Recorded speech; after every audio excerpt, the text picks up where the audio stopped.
अपनी लाइफ में हमेशा थके रहेंगे तो आप बहुत सारी चीज़ें नहीं कर पाएंगे। आप अपने बच्चों को समय नहीं दे पाएंगे, घर में झगड़े होंगे, ऑफिस में आप अच्छा परफॉर्म नहीं कर पाएंगे। लाइफ इतनी शॉर्ट है कि आपको खुश रहना चाहिए, आपको हेल्दी रहना चाहिए। हाय फ्रेंड्स, आज हम डिस्कस करेंगे एक और टॉपिक के बारे में। ये टॉपिक है क्रॉनिक फटीग, यानी कि हमेशा आपको थकान का लगा रहना।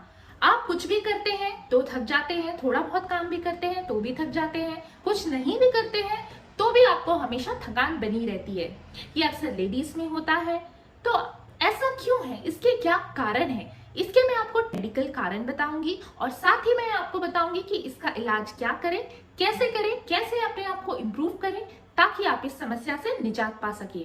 तो चलिए शुरू करते हैं। मैं हूं आपके साथ डॉक्टर रश्मि, बेबी केयर लाइव।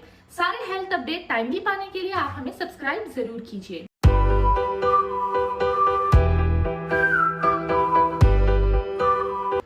तो सबसे पहले आप टायर्डनेस और फटीग के बीच में आपको डिफरेंस समझना होगा। टायर्डनेस यानी कि जब आप काम करते हैं तो आपको थकान लगती है, लेकिन जब आप सो जाते हैं तो ये थकान खत्म हो जाती है, आप बिल्कुल फ्रेश हो जाते हैं, आपको बहुत अच्छा लगने लगता है।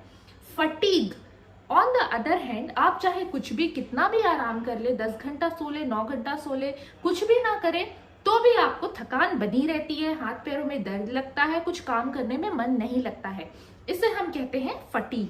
फटीग को यूजुअली हम अवॉइड करते हैं, हम इग्नोर करते हैं, हम मानते ही नहीं है कि हमें फटीग है, जबकि ये एक इम्पॉर्टेंट मेडिकल समस्या है जो आपकी बॉडी आपको इशारा कर रही है कि आप में कुछ प्रॉब्लम है, आपकी हेल्थ में कुछ प्रॉब्लम है।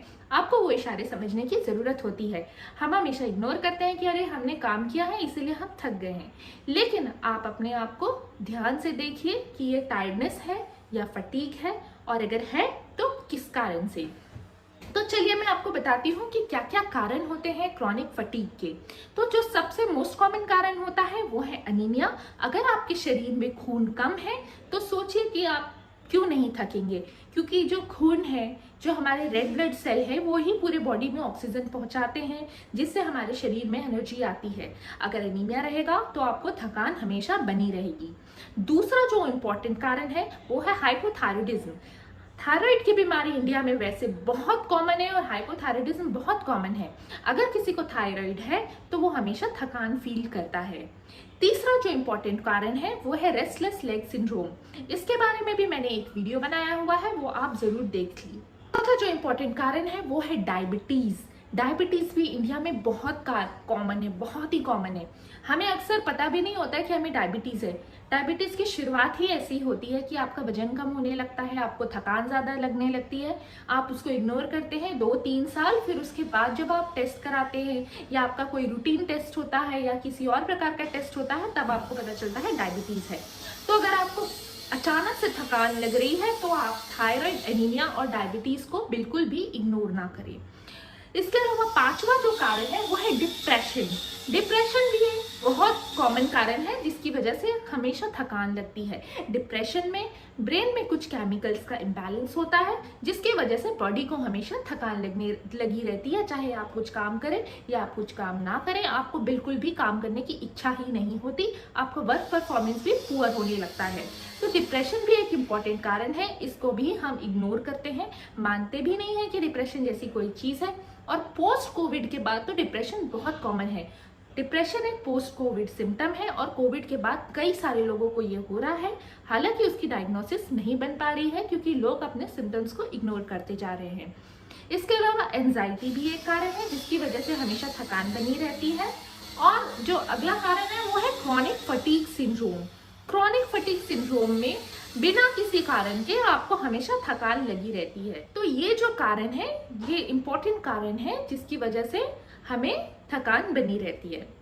तो अब कारण मैंने आपको बता दिया, अब मैं आपको बताती हूँ कि उपाय क्या करना है, कैसे अपने थकान को हराकर आपको अपनी लाइफ में वापस जाना है और जोश के साथ काम करना है।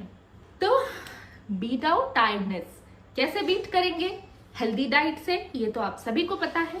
लेकिन अगर आपको बहुत ज्यादा थकान लग रही है तो आप एक बार में बहुत ज्यादा खाना ना खाएं, बल्कि थोड़ा करके खाएं, मतलब थोड़ी थोड़ी देर पर आप खाते रहें।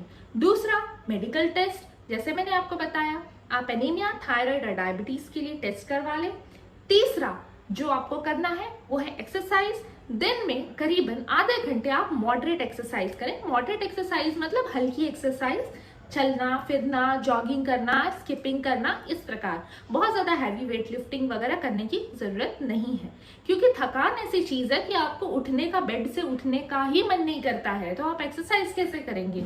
लेकिन एक्सरसाइज ही वो चीज है जो आपको इससे दूर करती है, आपको ठीक करती है। तो आप एक्सरसाइज करना बिल्कुल भी ना भूलें। दिन में एक टाइम फिक्स कर ले, चाहे सुबह का या शाम का, और आप एक्सरसाइज करने जरूर निकले। हो सके तो अपने साथ कोई पार्टनर को ले लें, तो ये और भी ज्यादा आसान हो जाता है और मोटिवेशन भी बना रहता है। एक्सरसाइज के अलावा आपको जो करना है वो आपको टी कॉफी बिल्कुल कम करना है, कैफीन को बिल्कुल हटाना है, अल्कोहल को बिल्कुल हटाना है, और आपको अपनी स्लीप हैबिट्स बनाए रखनी है, मतलब टाइम पर सोना है, टाइम पर जागना है। ये जो है, ये जो बहुत ही कॉमन चीजें हैं जो हमको स्कूल टाइम से ही सिखाई जाती हैं और हम फिर भी नहीं सीखते हैं। अगर आप ये वीडियो देख रहे हैं, आपको टायर्डनेस के सिम्टम्स हैं, तो मैं गारंटी के साथ कह सकती हूँ कि जो मैंने आपको चीजें बताई है, यानी कि आप एक्सरसाइज, स्लीप, डाइट, इनमें से किसी ना किसी में पक्का कमी होगी।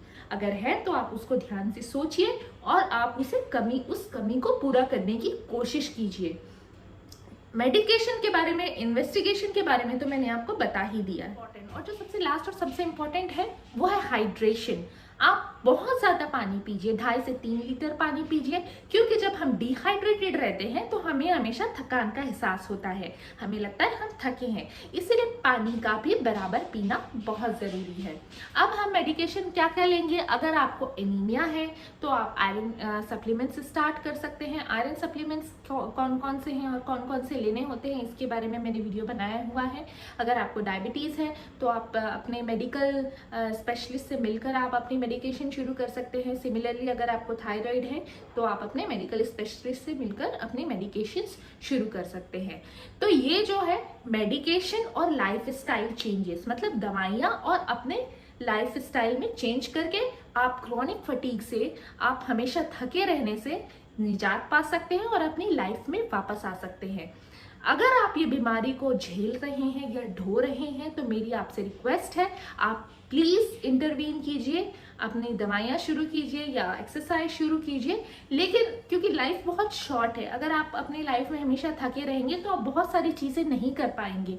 आप अपने बच्चों को समय नहीं दे पाएंगे, घर में झगड़े होंगे, ऑफिस में आप अच्छा परफॉर्म नहीं कर पाएंगे। लाइफ इतनी शॉर्ट है कि आपको खुश रहना चाहिए, आपको हेल्दी रहना चाहिए, इसीलिए आप इसे इग्नोर ना करें और आप अपना ट्रीटमेंट जरूर करवाएं। तो मुझे उम्मीद है मेरी वीडियो से आपको कुछ अच्छा लगा होगा, आपको कुछ फायदा मिला होगा।